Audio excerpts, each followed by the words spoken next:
don't know if any of you are familiar with the area, but the people who live over there have been talking about it for the last couple weeks.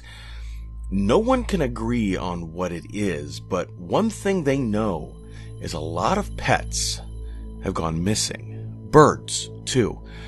The power plant's on Long Island Sound, and there used to be seagulls and herons all over the place. Not anymore.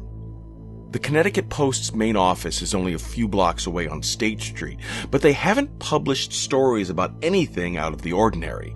Same with News 12. That doesn't mean they haven't heard rumors, though.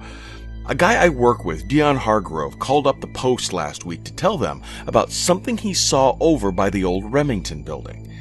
The Remington building is right across from a walking park that runs parallel to the University of Bridgeport campus.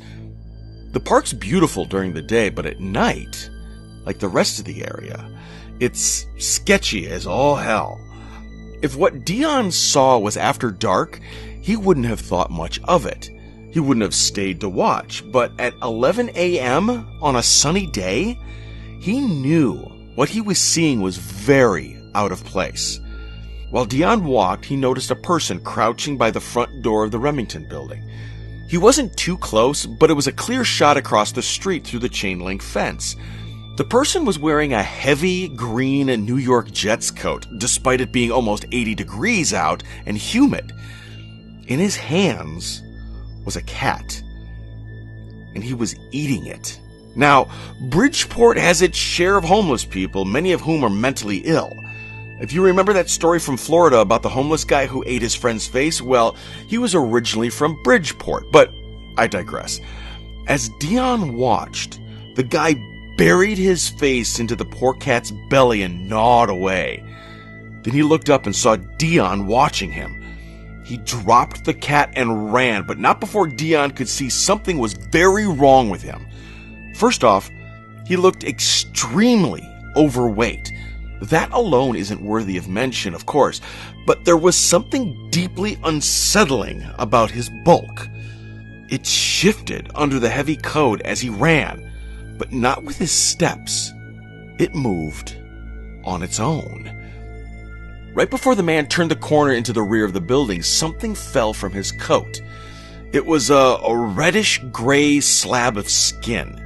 It trailed behind him as he turned, but then lifted on its own and disappeared behind the building. Dion didn't know what the hell he'd just seen, but he'd figured he'd probably had to call the cops. Bridgeport cops have an unpleasant reputation, but considering the guy was so close to the university, Dion was worried that he might try to hurt a student. The cops came and took his statement, but he never heard anything back. His call didn't show up in the Post's police log. Dion's report is the most detailed, but it's not the only one. Not by a long shot.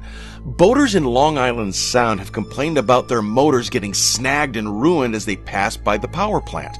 Nearby residents, aside from losing their pets, have made noise complaints about a low, screaming howl coming primarily from the area surrounding the plant, but sometimes as close as the street outside. And then there's David Chung. David was a student at the University of Bridgeport. He just moved into his dorm in August, and the security camera showed him walking around the campus and heading off down the street to the beach. The next morning, David's body was found in the water near the power plant's dock. There was a brief investigation, and it was determined he drowned while swimming, and the damage to his body was the result of being struck by a barge delivering coal to the plant. My friend in the police department, though, told me he'd seen floaters hit by those barges.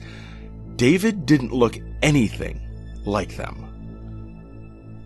David didn't look anything like them. To make matters worse, the official report didn't mention the kid's wounds. The holes all over his body that looked like they'd been sucked out rather than punctured.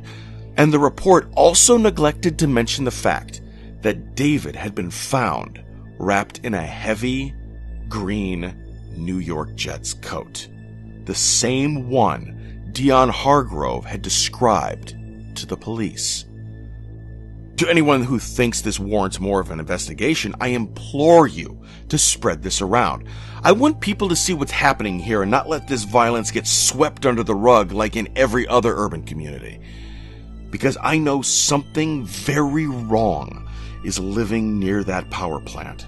Something that's now moved on from birds and cats to people.